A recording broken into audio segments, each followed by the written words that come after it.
It's always nice to be able to include our colleagues from the other team right. on our broadcast. Well, but normally this was closed here, but it's on their side, and the Chip opened it. Chip loves to be on camera, so if he's not on camera for Fox Sports West, he's going to be camera for us. It works out perfectly. Come on, Chip. He waved once. What do you want?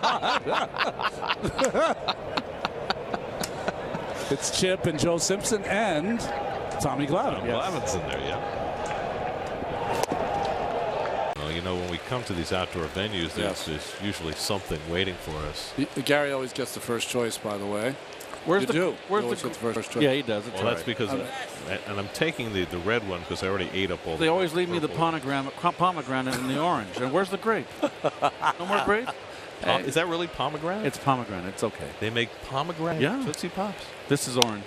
Down the right field line, that'll go foul. So Keith, yesterday you began a story about taking your daughter to the train. Yes. And you never finished the story. You said you were going to get back to it later, and I've been intrigued for the last 24 hours about where this is going to take us.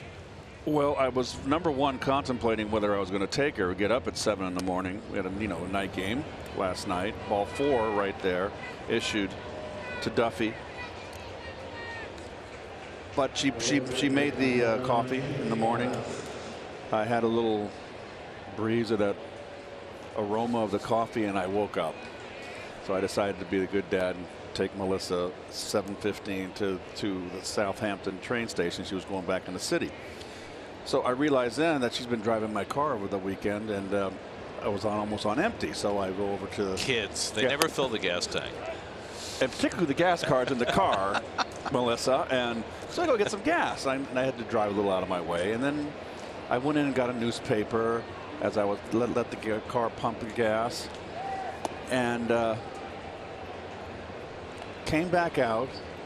And in my haste to get home, I forgot that I had the hose and the thing in the car. No. And then, so I drove off and I heard this. I pulled the hose off. You gotta be kidding me. I pulled the hose off of the, and did gasoline come spurting out? Well, I heard it, and then I made the right-hand turn, and I heard the dragging sound, and then on Highway 27 on the Sunrise, the light right there by the Sunoco was red. It's never red. People are, and this guy goes, "Nice going," like Archie Bunker, "Nice going, meathead," something like that. So I stopped. Nice game, pretty boy. It's ball 4 to Bowers. So I get out of the car and I go, "Oh my gosh." And I go immediately and look at the pump, and to my I was thinking of gas pouring out. Yeah. But they have a safety measure. When they pop out, they're not screwed in. They pop out as safety and they block. So it was just dripping. So I ran inside. I told the gal behind the desk, "You got to turn off pump 2." But the owner was already there, and I said, "I am so sorry, sir." I go, "What do I owe you for this?" And he was couldn't have been nicer. He said, "Listen, you're not the first guy to do this." He goes, "We got the new measures."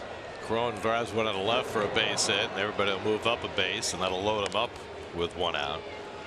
And it was just dripping, and he goes, "It takes me 5 minutes to fix." And he said, "Don't worry about it." And he couldn't have been nicer. And I felt like a complete idiot. So, but it's nice to know that you're not the first schnook to do this. I've never been called a schnook before. And you've never really done anything schnooky before this. I've been called nice game pretty boy. I've heard that before.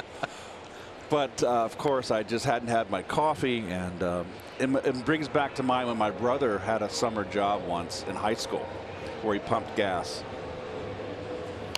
And he came home and he said, he gave the guy a full tank, got the money, no credit card, but back then, and then you got the cash, and he forgot to take the hose out of the guy's car, and the guy drove off, and he said gas was spurting air. So that was the first thing that came to my mind, is I'm going to cause a fire, an explosion. So I was relieved to see the new safety measures. And the guy said basically they just snapped back in. And so it's like a tearaway jersey, you know? I guess. I guess there have been enough people do it. They had to institute some kind of issue. They get the force at second for the second out, but that'll bring home Duffy with the second run of the inning. So that was how my morning started. It's now 9-0 Tampa Bay. So yeah, did it get better after that? I hope. Oh yeah, shoot.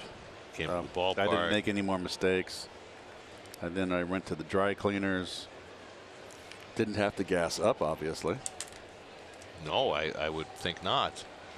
So now, did it's your you know, no damage to my car. Your gas entry point and the gas cap, but everything's fine. And everything was fine because it pulls out when there's any kind of, it just comes right out. It's not in there where you rip it out, which thank goodness, because I had absolutely no damage to my car.